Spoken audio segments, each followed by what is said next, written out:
historic Daniel B. Harrington steam locomotive has made its last trek across town to its final home at the Wrigley Center building in downtown Port Huron, where it will be on public display for all to enjoy. Today has been a monumental day in one of the greatest artifacts of the Port Huron Museum's collection. So behind me is the DB Harrington. It's a locomotive and tender from the 1870s, so 1878.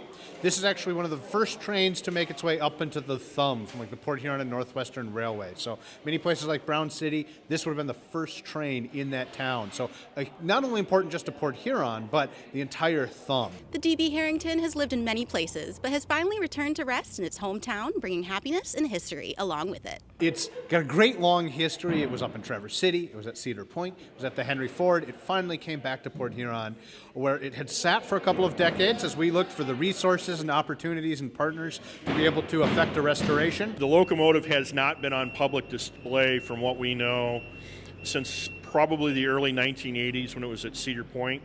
And it really hasn't been available to the public since the mid-1960s. You know the history of the locomotive and the railway it was built for.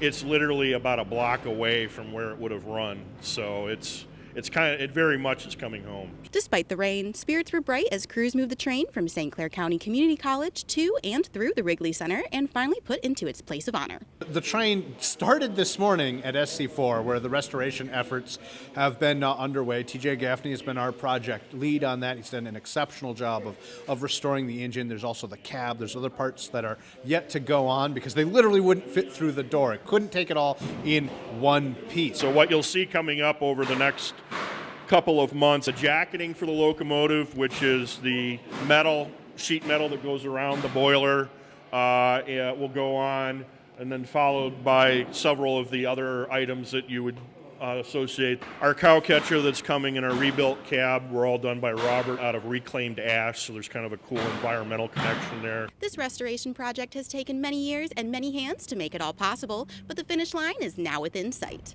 We first moved the train in April of 2018, and that's after it sat in the greenhouse at the museum for over 20 years. So, we're already on 25 plus years of this project.